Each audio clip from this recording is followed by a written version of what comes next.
Welcome everyone, and thanks for joining us. We'll get started now as we have an action-packed hour ahead. My name is Marie Nutt and I'm on the Voices of Mackellar committee. I'd like to begin by first acknowledging the traditional custodians of the land on which we all meet tonight and for whom sovereignty was never ceded. Like many here, I live on the land of the Garigal clan of the Guringai people, and I pay my respects to their elders past, present and emerging. So a brief outline of our agenda.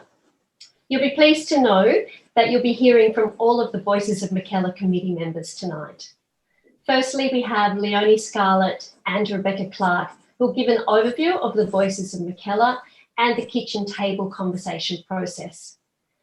Adam Hodgson will present the findings of the Mackellar Matters report, and Paddy Burton will give you a sense of what's next for Voices of Mackellar. And we'll follow this with our very special guest, Craig Rucastle, with Leonie wrapping us up at 7:30. Just a few housekeeping things before we kick off. If you haven't already, I invite you to add your name, preferably your full name, and where you live on your screen, like you can see on my screen. If you're not sure how to do that, look for the three dots where your image is in the top right-hand corner and click on the dots and choose rename. Please make sure that your microphone is on mute at all times, and we'll have the chat function and the Q&A function available for you on the bottom of your Zoom screen. If you want to make a comment or ask a question, we ask that you keep things on topic and that you remain respectful at all times, which is in line with the values of the Voices of Mackellar. Now, I know we're expecting Michael Regan, the Northern Beaches Council Mayor, as well as Kathy McGowan, the former independent member for Indi. Both Jason Falinsky and Rob Stokes have sent their apologies for tonight, and we look forward to meeting them to discuss the report's finding in the new feature. I can see that we have 143 people so far on the call tonight, which is absolutely fantastic. Thank you so much for all being here, and a particular thanks to those who made donations when registering for tonight. I will now hand over to Leonie Scarlett, the President of Voices of Mackellar. Hi everyone, and thank you for tuning in to this Zoom this evening for Voices of Mackellar for our report launch, the Mackellar Matters report launch. My name is Leonie Scarlett and I'm the President of Voices of Mackellar. Our plans to have 100 people gathered tonight at the Newport Bowling Club have been thwarted, but we're taking the positives from the situation, and thanks to COVID, we now have this unique opportunity to open up tonight's presentation to a wider audience than just those in our Mackellar community. So if you are tuning in from one of the other 37 Voices of groups now established around Australia, or from wherever you're zooming in from, welcome. Less than a year ago, a group of local residents who believed in the value of a strong, healthy democracy set about establishing Voices of Mackellar. We were not well known to each other and had initially met and commenced discussions 6 months earlier in January 2020 as the fires raged along the East Coast. But then COVID forced us into lockdown. As soon as we were able to meet again, it was clear that we had what we needed, the right team of people and the will to proceed. So in August last year, we set up Voices of Mackellar as an incorporated association. Our aim was and still is to take the pulse of our community and provide a forum for real voices to be heard, respected, and counted. We also sought to encourage the highest standard of community consultation and participation. The first step in the process was to set up respectful small group discussions, which many of you have participated in, called kitchen table conversations. What we call in Voices KTCs. The image of a kitchen table conversation with a cup of tea and scones is old-fashioned, even a bit daggy. But similarly, the other image that kitchen tables conjure is of a place where wisdom is shared. Those who came to our KTCs came willingly and bravely, sharing their thoughts and opinions on three main areas. Firstly, on community, what they valued and what they thought made for a strong community.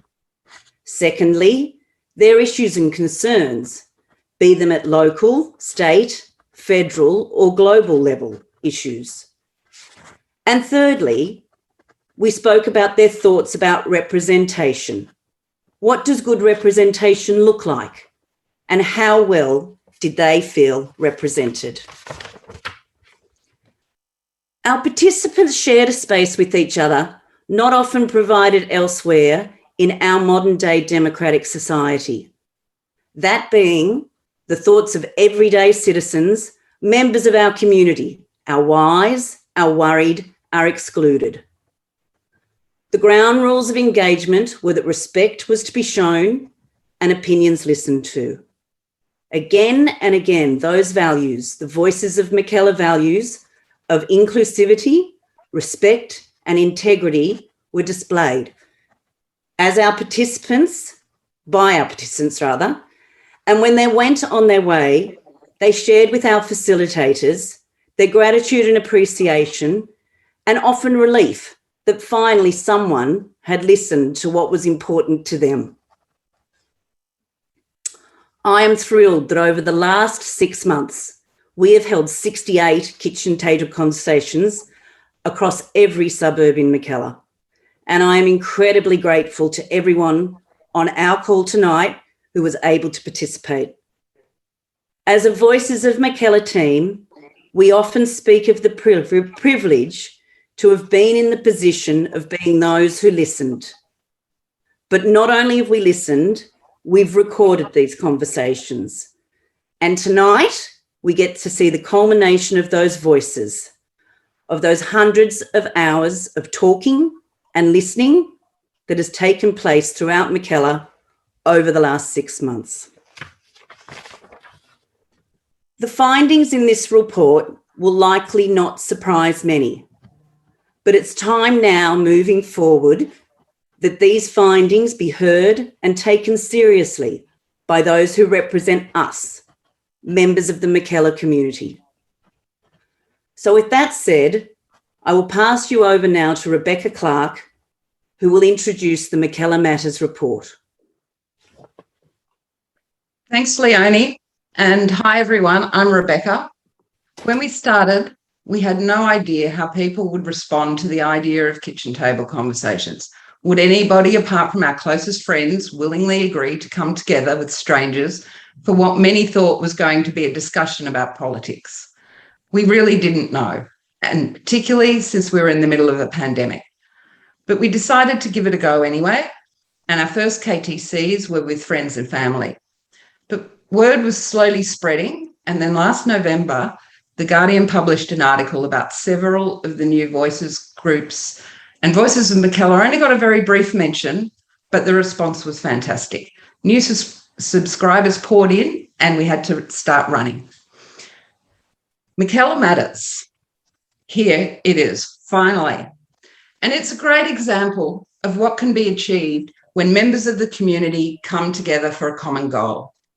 And in this case, that common goal is having our voices heard, having the opportunity to participate in our democracy on matters we care about, wanting our values to be reflected in the way we are represented, much more than just by casting a vote every few years. In this report, between November 2020 and June 21, we have collated the responses from 68 KTCs with 380 participants aged 18 to 75 plus, living in all 15 postcodes, as well as 50 online questionnaires completed towards the end of the process. As Leonie mentioned, this report is the result of hundreds of hours of work by lots of people.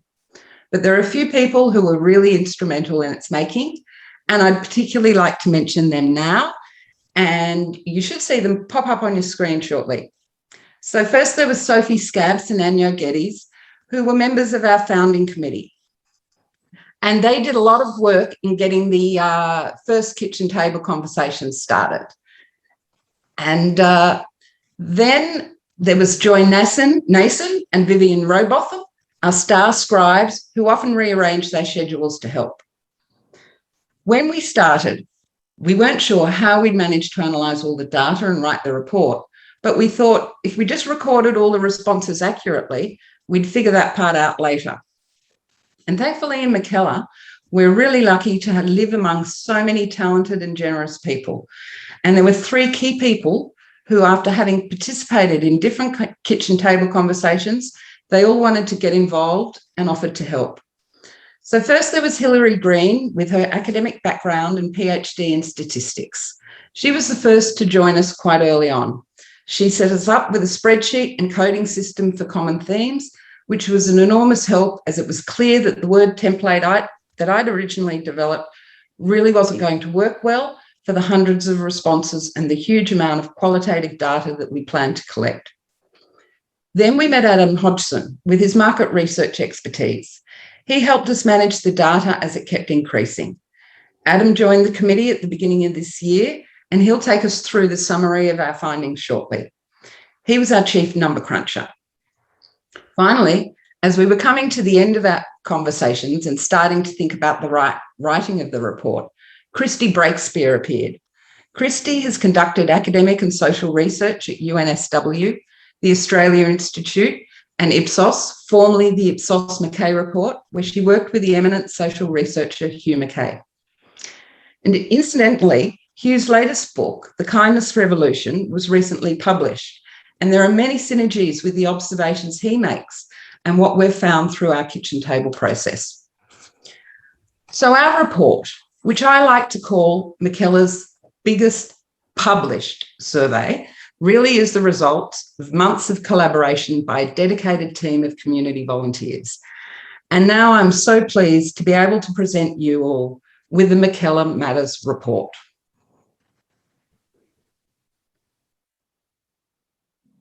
There it is.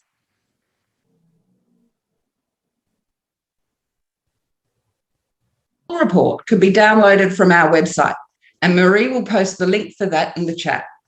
I'll hand over to Adam now, who'll talk you through the summary. He'll take questions once he's finished, and you can post those in the chat or in the Q&A box at the bottom of your screen.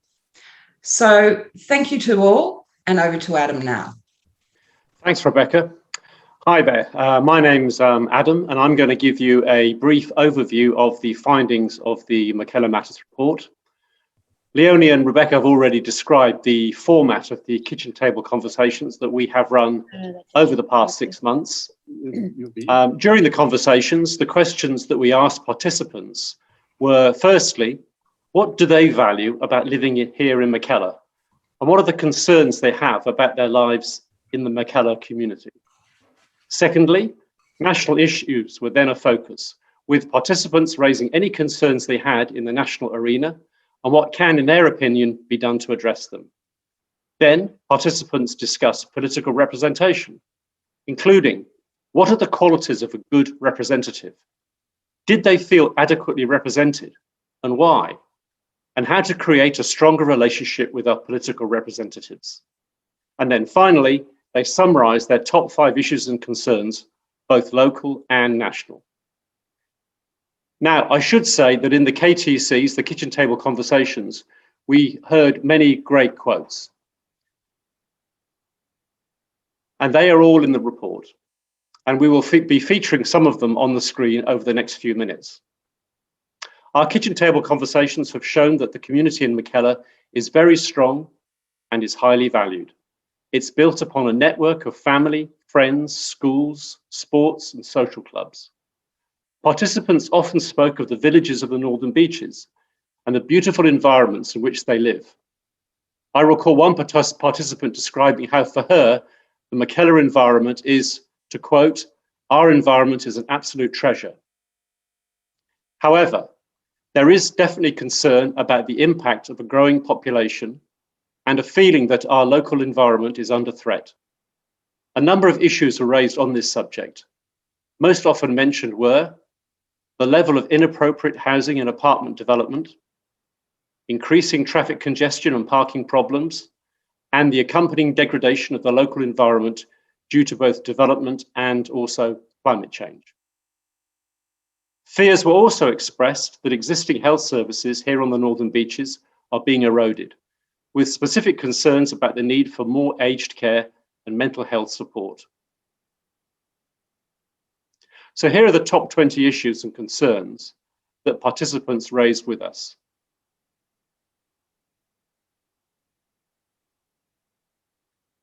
As you can see at the national level, 3 key issues were raised. Firstly, many participants felt that not enough is being done to mitigate the effects of climate change. Strongly supported was the need for more renewable energy to replace the use of fossil fuels in our economy, and a call for a science and evidence-based approach to energy policy making. Participants also called for government action to reduce plastic waste. Secondly, political accountability was a major issue. Participants called for changes to the current political system, including better control and transparency around lobbyists and donors, and the delivery of the promised federal ICAC with teeth. Now, on this issue, Mackellar is unsurprisingly no different from the rest of the country, as has been shown in other recent studies. We do find, however, that it is significant that so many participants expressed a lack of confidence in the federal political process and a level of discontent with their representation. Thirdly, our participants expressed a feeling that Australia is becoming a less egalitarian society, with many mentioning what they see as a growing economic divide appearing in our country. Gender equality and Indigenous equality were also frequently raised as concerns. An example given of growing inequality was, perhaps unsurprisingly, housing affordability, which is seen as a major issue right across Mackellar. Now, of course, we are particularly interested in the opinions of the younger age group who participated in our KTCs and also completed our online questionnaire. In terms of the importance of issues of the younger age group, the graph here shows that climate change concerns are in first place, followed by women's rights and social equality. Then came political issues, including a belief that the political process needed to change. And unsurprisingly, education in fourth place was linked to recent changes in university funding and fee structures. So, in answer to the question, do you have an adequate voice in the way you are represented? As you can see here in the graph, a clear majority of participants felt that their voice was not heard by their political representatives. Participants expressed frustration that politicians just do not seem to listen to them, and that strong business and special interest groups are influencing the political direction of government. We asked our participants what they considered were the important qualities of a really good political representative. Their answers included honesty and integrity, a willingness to represent the community rather than the party, an ability to listen, be visible and accessible, and preferably not to be a career politician. We asked participants how to achieve stronger relationships with their political representatives. Their suggestions included the holding of more open forums. And I should say here that the emphasis is on the word open, meaning that such forums should not simply be the representatives speaking at us, but rather should be a frank and honest debate. Improving communication between the representatives and the community was seen to be critical, and the use of technology very important when possible. Finally, participants called for fewer gatekeepers and better civic education on the political process. So, in summary, Mackellar residents highly value their environment and their community. They are concerned about the pressures of development and climate on both, and increasingly doubt the political process can deliver solutions to these challenges at either the local or national level. So that was a brief overview of the findings of our kitchen table conversations, which are summarised in the Mackellar Matters report, which you can access from the website. I think now we're happy to answer a few questions, if any have been submitted. So, Leonie, do we have any questions? Go on mute, Leonie.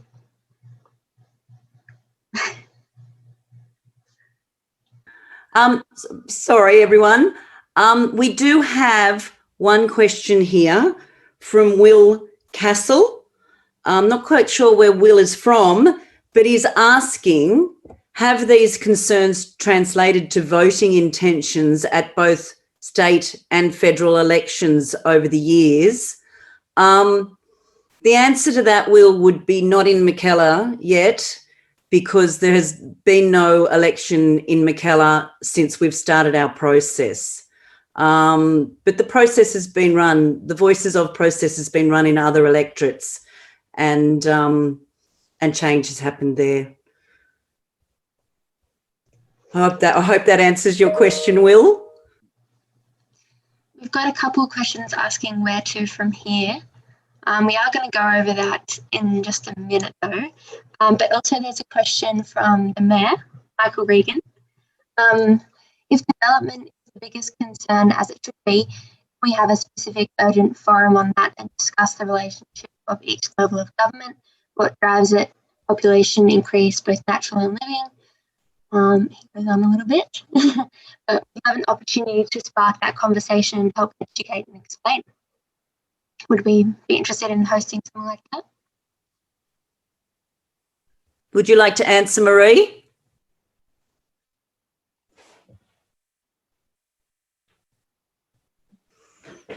Sorry, I'm going to have a read of that question again to answer it. But there is another question, Leonie, perhaps that you can answer from Anna Wells. Yep. Have you been in touch with any of the local representatives about this report? We have actually, Anna. We intentionally went and visited all our local representatives at local, state and federal level. And we were very happy that Rob Stokes, Michael Regan and Jason Falinsky were all very happy to see us and very generous with their time when it came to letting us in and discussing what our mandate was. They've also agreed to have us come back, and they'll be happy to see the report findings. And they're also very open to being involved in any community forums that we are going to run in the future. So all in all, a really wonderful response and a start to this forum, which is about the community being able to be heard by those representatives, and Voices of Mackellar being a conduit for that. So we're thrilled to date with that response. So Leonie, do you want me to take the question from Michael Regan now? So I have had a read of it now. So that'd be great. Thanks, Marie. So you know, one of the wonderful things about Voices of Mackellar is that we're here to help the community understand some of the issues that are really important to them. So if that means having a forum with various levels of government on this big concern about development, then I think that it's something that we would be very happy to discuss with Michael, with Rob Stokes and with Jason Falinsky. And putting on forums and events is kind of one of the next phases of our journey with Voices of Mackellar. Great. Okay. All right. Well, look, we should move on, I think. But thank you for those questions, everyone. And I'm going to throw back to Adam now to introduce Patty Burton. Great. Thanks, Leonie. Okay, so now I'm going to pass over to Patty Burton, who is our Young Voices on the committee. She's going to tell us what's next for Voices of Mackellar, as well as about the Young Voices group, which is a new movement to get young people talking about issues that matter to them. At the end of the day, it's Patty and her peers that we need to make a better future for, and the following generations, of course. So I'll pass you on to Patty right now. Thanks so much, Adam. Hello, everyone. My name is Patty, and I'm going to tell you a bit about what's next for Voices of Mackellar now that our report has finally been completed. So firstly, once lockdown is over, which might be a little while away at this rate, and when restrictions have eased, we'll start up our KTCs again, where we'll be talking to the whole electorate, focusing on the Belrose and Forest areas. And you can see from the comments in the previous slides that they're surprisingly fun. So please encourage your friends, family and colleagues to join in if they haven't already. All they have to do is email us and register for a conversation. And if you happen to know people aged 18 to 28, you can encourage them to join Young Voices, which myself and Claudia Newman recently launched. I don't know if Claudia will pop up, but that's to empower young people in the community to be more vocal on issues they care about and actively participate in our democracy. It's going to be run by young people for young people, because we know this age group deeply cares about a number of issues, but we just need to translate that into action and democracy. So if you're a young person who wants to join us on this, please contact us via our website and let us know. We'll also, as Marie mentioned before, we'll be hosting a lot of events, like a discussion on all things climate change. And we had a date in mid-August with Isabelle Stegel, the member for Warringah, as well as Richard Dennis from the Australian Institute as confirmed speakers, but we may need to make alternative arrangements if COVID restrictions continue. And we're also in the process of finalising a date in late September for a local screening of Craig Rucastle's new documentary, followed by a panel discussion. And Craig is going to tell us all about his film Big Deal very soon. But just in the meantime, we would like to take a quick screenshot of all of you if our lovely Mel, who's running the Zoom tonight, could possibly take your non-video. Hi, Patty, I'm going to take a photo of the presenters, but you won't capture everyone else because we're in webinar mode. That's okay, all good. I guess we'll just smile. Craig, could we get your video on just briefly, if that's okay? Thank you. I'm sorry, everyone. Very cool. And thank you so much for 150 of you for all coming on tonight. It's so good to see so many people interested in what we've been up to. And so to keep up to date with all things happening with Voices of Mackellar, you can subscribe via our website and follow us on Facebook, Instagram and Twitter. Every like, comment and share we get grows our platform and introduces us to more people in Mackellar. So please do so. So now I'd like to welcome you all to our very special guest speaker. And you've seen him in The Chaser, War and Waste and Fight for Planet A. It's Craig Rucastle. Craig is about to make his debut as a director of the forthcoming feature documentary Big Deal, which is a wake-up call about the frightening extent to which money has infiltrated politics in Australia. And we'll get to some questions for Craig afterwards. So again, you can pop them in the Q&A. We probably have more time for them. And we'll get to them at the end. So we are so excited to have you here, and thank you so much for coming. Welcome, Craig. Thank you, Patty. Thank you for having me, everyone. Congratulations on this report, and congratulations on all you've achieved already. It's very impressive. Yeah, it's great to see. I'm not a Mackellar local, although I do know the area very well. Pretty much most holidays when my children are growing up, we'd go to Currawong, and it's a beautiful area. And I'm not surprised that the environment featured very heavily in the voices in the Mackellar Matters report, given the beauty of the area you live in. It's interesting because I've come to doing this documentary through a strange route. I was kind of fascinated by politics at all times, and the Chaser was always focused on a lot of politics. And then I've been doing recently a lot of stuff on obviously environment and climate change. And one of the things I found in doing those documentaries was that there always seemed to be a certain part of it where you'd kind of run into a wall. You'd be like, the solution to this seems really obvious. Why is it not happening? And that's what I guess leads to the same problem that a lot of people responding to your report said. It's like, why are we not doing this? Why are we not being heard on this? It seems like most people agree on this particular course of action. Why does it not get heard? And that's part of what this documentary looks at. Now, I'm just the director of this. Christian Van Buren is the host of it, but it looks at this issue of what voices are being heard, how does our voice get heard? It looks at the issue of money and politics, and it looks at also the solutions as well. It's not a movie that just looks at the problems. It also looks at the solutions there. I mean, from a climate perspective, can I just say, by the way, I'm very nervous doing this with Kathy McGowan watching on there because, you know, she's the real expert in this as well. But hopefully you can hear from her at a later point because, you know, her experience and the Voices of Indi experience it features in the movie, and it's extraordinary. It's actually kind of one of the most inspirational parts of the movie. So, yeah, it's great. But I'll start at the less inspirational side of it. I'll start at the kind of problem side of it as well. As I said, you know, in Australia particularly, when you see the feedback from, you know, Mackellar Matters report, when you see it on a national scale, you see constantly Australians talking about climate change and their fear about climate change, about the environment and that kind of thing. And you go, why do we as a nation feature in, you know, the United Nations? We saw recently one of the worst countries when it comes to our response to climate change. Why is that happening? And there is certainly this sense that there is a certain voice behind closed doors that's being heard and that has a lot of money behind it. I'll just show you a quick clip here. This is Christian kind of looking into the issue of fossil fuel donations here. If we can play that first clip, the Tupelo. These are the declared donations to our political parties. They're from over a year ago because, as I've learnt, our donations data is never up to date. Thousands of lines of data are released all at once.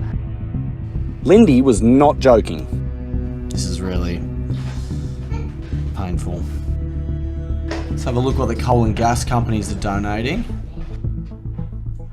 It's pretty clear that fossil fuel companies are amongst the big donors to both sides of politics.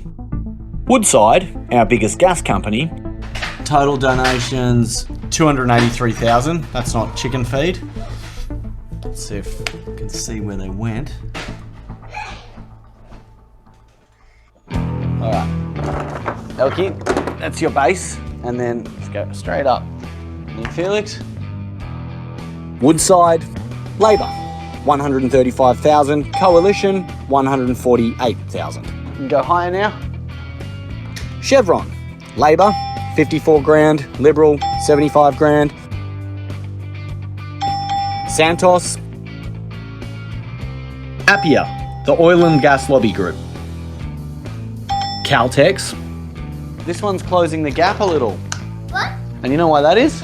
Because the Minerals Council gave more to the Labor Party than they gave to the Liberal Party. You got taller. You're still taller though, that's correct.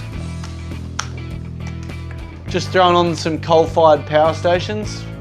Origin Energy, Alinta Energy, and St Baker Energy. Oh, it's almost neck and neck. And now, the coal miners. Whitehaven Coal, Coalition. Yep, just Liberal on that one. Adani, 97 grand to the Coalition. Labor. And look at that. I want Daddy. No, you don't.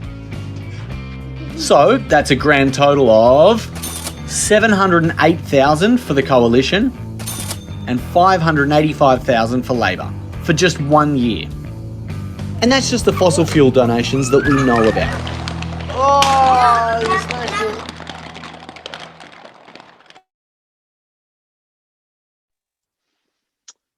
So yes, look, that's only one factor. It's a very small factor in some ways. The donations, the kind of factor. There's just so many more ways in which fossil fuel companies in Australia have influence on our political system. It's extraordinary. We look at other ways as well. You know, the revolving door and things like that. By the way, there were some blocks over that thing. They're not in the final movie, I'm hoping. I'm not sure that was just a tech issue there. But look, it's extraordinary to look at this, and we kind of see this. One of the hard things about this movie is showing the influence that happens in a lot of ways behind closed doors. How do you show this thing that we don't in the public really have access to a lot? And I'd be interested to see Kathy's response to that, because, you know, politicians, I think, see it a little bit more, but we can't really put our finger on it a lot of the time. And that's what leads to this frustration that you saw in the Mackellar Matters report of people being like, I'm not being heard. Who is it that's being heard? Who is being heard in this situation? And that's one of the big things that we try to look at in this movie. So yeah, that's part of the problem. We don't just look at fossil fuels, we look at all different things. And we talk to people who were big donors as well. And it's quite fascinating to see the different experience of people who, you know, pay $100,000 to have a lunch with premiers and ministers, and just to hear the casual way in which they talk about the kind of influence, about how they're asked about what problems there are and what policies need changing, this kind of stuff. And you go, they talk about it in such a way that, you know, it's so ridiculous as a normal person to hear the kind of level of access that other people get in this process. But a big part of this movie, I think, was not only looking at the problem, but was trying to look at the solutions as well, and kind of saying, hang on a second, how do we actually solve this? And one thing I do want to say is that it's not a simple black and white issue. A lot of this is hidden away. And it's not like every bit of policy or every decision or everything you see in politics can be explained by money and politics and by that kind of power. It's only one aspect in it. And there's a great interview with Saffron Zommer, who does a lot of stuff in this area. And she talks about a tug of war, which we actually filmed in Mackellar, actually. It's a tug of war between different sides. There's kind of the corporate lobbying side that have a lot of power, a lot of money, and a lot of influence, and they know how to do it. And the problem is that on the other side of this tug of war is community groups that tend to be getting smaller and less powerful and less influential. And so groups like yours are essentially about getting a mass of people together in the area to strengthen that other side of the tug of war, to even it up. I don't think at the end of this that we're going to get rid of all of the influence of powerful players or donors or people who have the money, but it's about balancing that up. And that's what organizations like yours are so crucial to do. We talked to some interesting people. It's like, if you can't donate $100,000 for a lunch, what do you do? And it's about scale. You know, it's about getting a group of people. If you're going to your local member, Jason Flinsky, who's actually also in the movie, if you go to your local member and you're like, hi, I'm Leonie from wherever, I want to talk to you about an issue, that has a certain power to it. And I'm not saying you can't get access to politicians, but if you go to them and you say, hi, I'm Leonie, I'm from Voices for Mackellar, we've got this report, we've spoken to thousands of people in this electorate, that has an extraordinarily different power. It really does have a power. And I think that's the whole thing about the Voices for movement as well, is that kind of power that it brings to it. So I really can't emphasize enough how important what you're doing is as the first step. And can I say that it happens on two levels? Like, obviously in Indi, which is a fascinating example, you know, they ended up running independent candidates and winning the seat. They didn't start out that way. They started out as presenting this to their local member, and I think the local member didn't really engage with it particularly well, and so it led to them actually running. But in some seats where you may not feel like you can necessarily get an independent candidate, it doesn't mean that there's not a power in what you're doing. Because again, it means that when your local member is in Canberra, they are not just responding to the secret meeting they had here, to the donor or to the member, you know, to the kind of different pressures they're seeing there. They know that back in their electorate is a very powerful group of people who care about these issues that they've clearly enunciated and put out in there. And they know that they can motivate, they can actually mobilize, because they're an organized group of people that can run a thing like this as well. And that has a real power to it as well. So as I said, it's not about, we do need to very much get rid of lobbying and the power of donors and that kind of thing, and get a much better, like a federal ICAC, and balance that up. But part of balancing that will always be just also the community itself getting more of a voice as well. And that's what's so essential about these movements that are happening, whether it be to get an independent member up, or whether it's just to be to kind of go to, so that when your local member, whatever party they're from, is, I've got a dodgy internet connection, I'll turn my video for a second. Whatever party they're from, when they're down in Canberra or when they're in New South Wales in Parliament, they're like thinking, I know I've got all these people on my shoulder back in the electorate. I'll just go, we might skip over, the internet's a little bit dodgy, might skip over the second video. And if we can just show the last video, which is the Voices for Indi video, and then we'll just talk a little bit more about some of the interesting factors that come into that.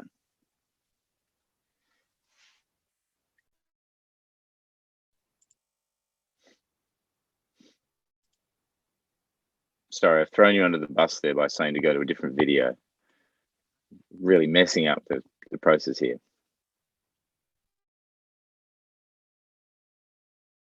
when you decide to get involved, you need to sign on to a set of values, and you need to really commit to not engaging in negative, ugly, destructive talk about other candidates, other MPs or other people. You speak to the best of people, not the worst. Yeah. No negativity. What's next? Local community members volunteering in Parliament? So Kathy made a commitment to participatory democracy as our elected representative. For example, every week that she was in Parliament House in Canberra, 2 or 3 or 4 people, ordinary people from the electorate, would go up and work in her office, and that was available to anyone in the community. I utilise those volunteers to go to meetings on my behalf. They come with me sometimes into perhaps a ministerial meeting, into spaces they'd never normally get to see, and sometimes they're representing me without me, and they get asked a lot. Oh, gosh, does Helen trust you? Well, of course they do. They've signed on. They are the community.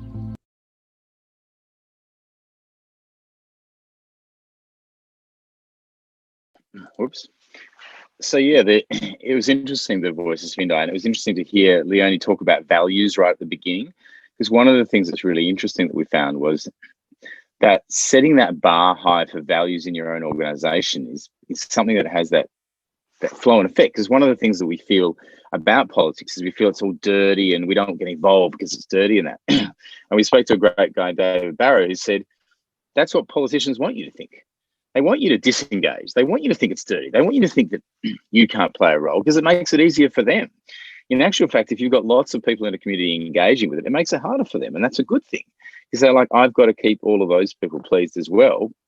And particularly if you put that extra thing of going, these people are also, talking about higher values and better values, that has a flow-on effect, hopefully, to the way in which our politics works. And also the fascinating thing from Indi, of course, is that Voices for organisations can mobilize a lot of people in the community, and that in some ways balances it up again, because often political parties require money to actually fund their campaigns and things like that. And if you can balance it up and say, oh well, we can do it with the community and by small donations and that kind of thing, it again balances up that tug of war, and suddenly the power shifts back to the community. It was very inspiring to go and actually see the Voices for Indi people.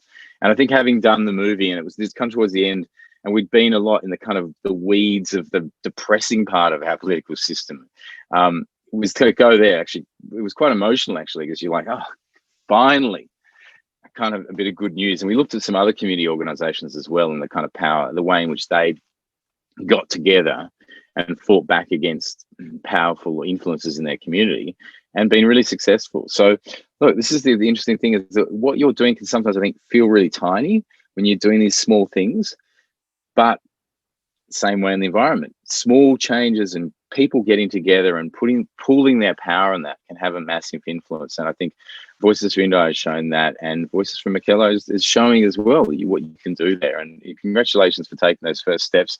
I'll be watching with great interest to see what happens, guys. And keep it up. It's great to see. Oh, just it. You know what it is? You know what the final message was, by the way? I mean, there's the whole democracy is not a spectator sport, but you know what it is? It's about giving a shit. If you give a shit, you actually do something about it. It actually has an impact. So yeah, you guys have started that already.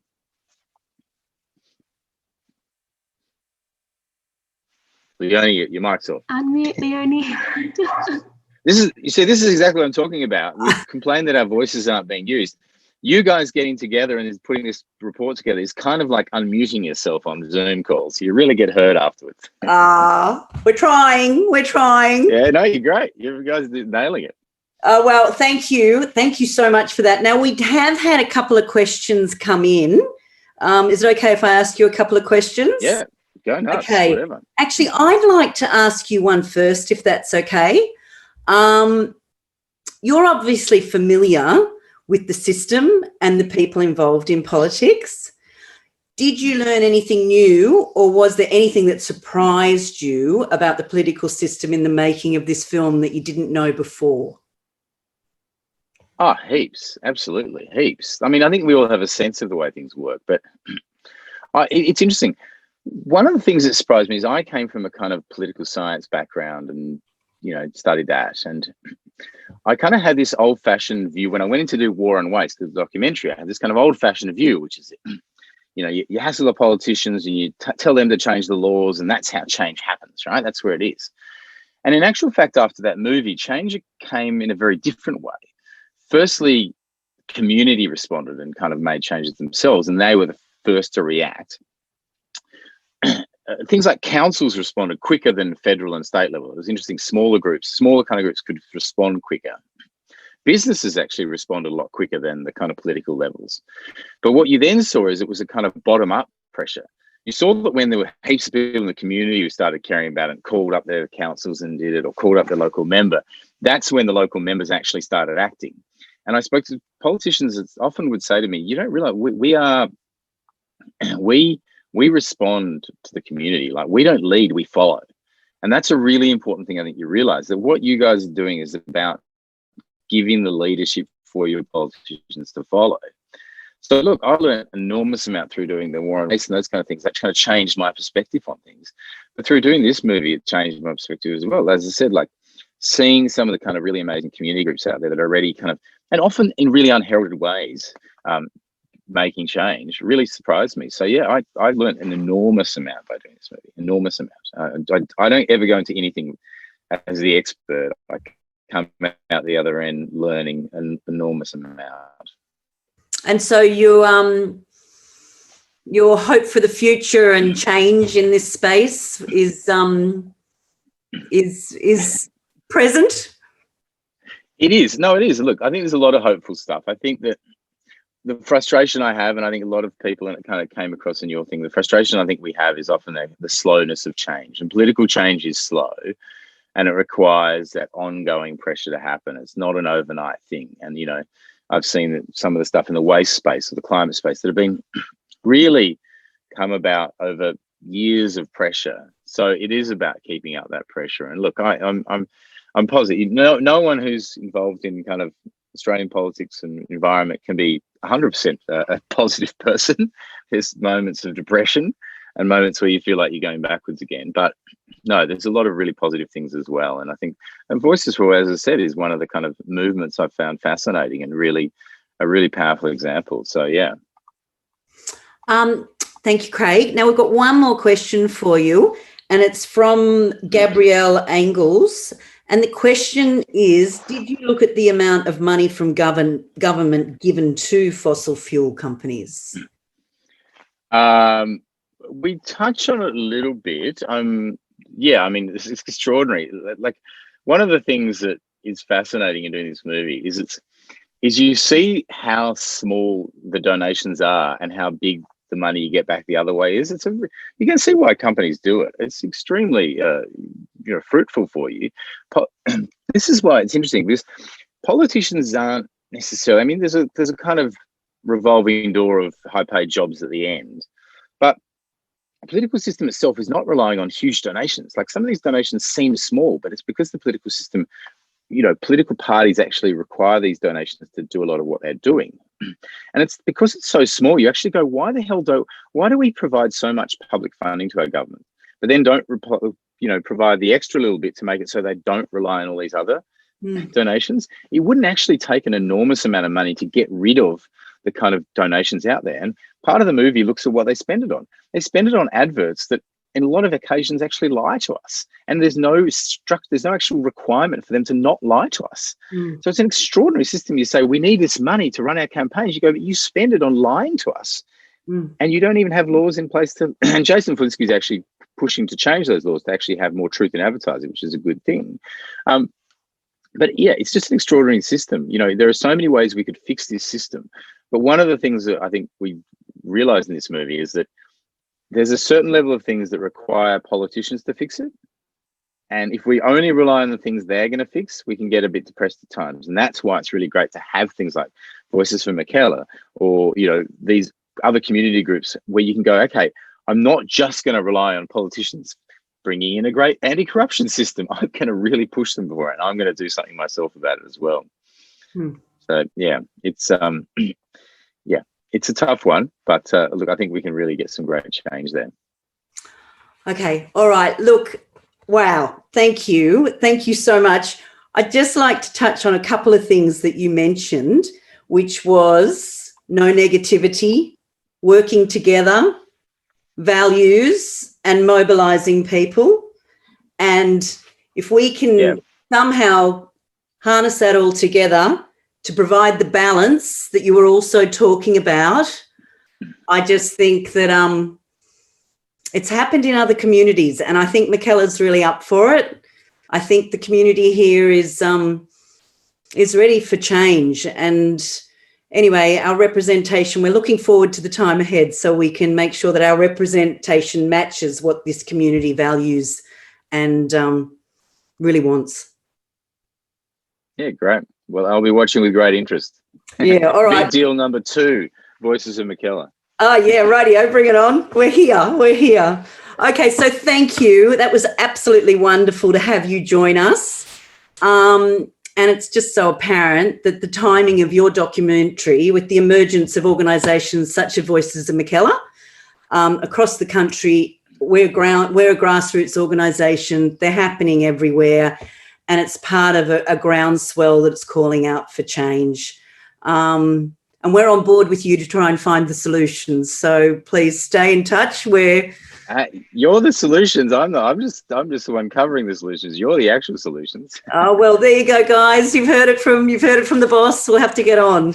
So thank you, and we hope to be able to welcome you again in a couple of months when you bring the local screening of A Big Deal. We'll be jumping on that as soon as we're out of COVID. Love to. Terrific. Thank you, Craig. Thank you. Thank you very much. Have a good night. Thanks. Now we're just going to finish off, everyone. That's basically our hour is nearly up. Thank you for sticking with us. So that is it now from us at the Voices of Mackellar team. But before we go, I need to thank just 2 very special women, Amy Howard and Melanie Greblow. Without their generous assistance, we would not have been able to bring the Mackellar Matters report to life tonight. Amy designed the report and the slides for tonight's presentation, and Mel came to the rescue 2 weeks ago when we had to suddenly change to make tonight's presentation online. And she's been in the background the whole time tonight, running the whole technical show. So Amy and Mel, you've done just such a brilliant, brilliant job, and we couldn't have done this without you. You've made us look very professional. And so, Leonie, we can now see some of our amazing people that you were thanking earlier. Anya Geddes, Joy Nason, Sophie Scamps, great, Vivian Robotham, and Claudia Newman as well. We can see people. Terrific. These people need to be applauded. They've been a very big part of this team.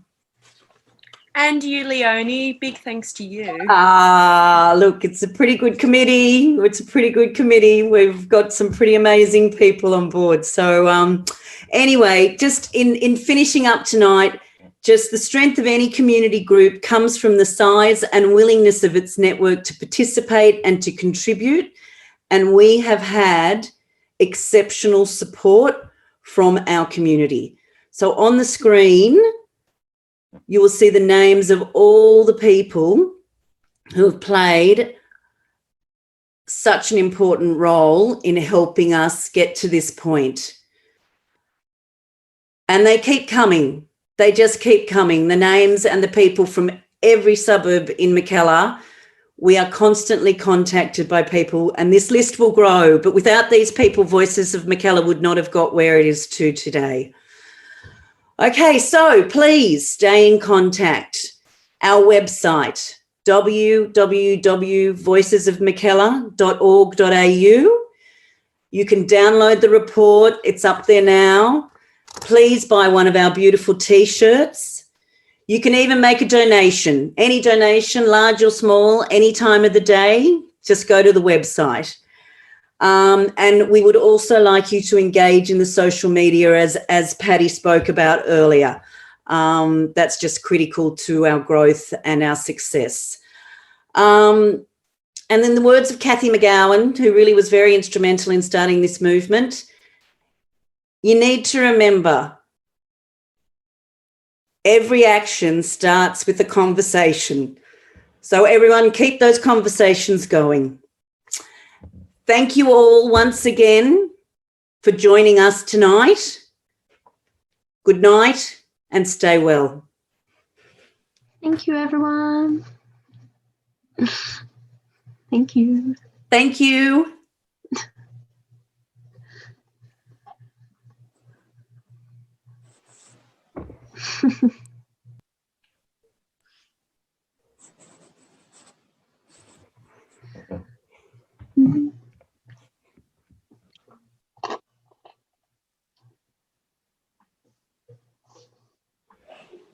I feel like someone needs to sing a song. We're allowed to talk? So I'm just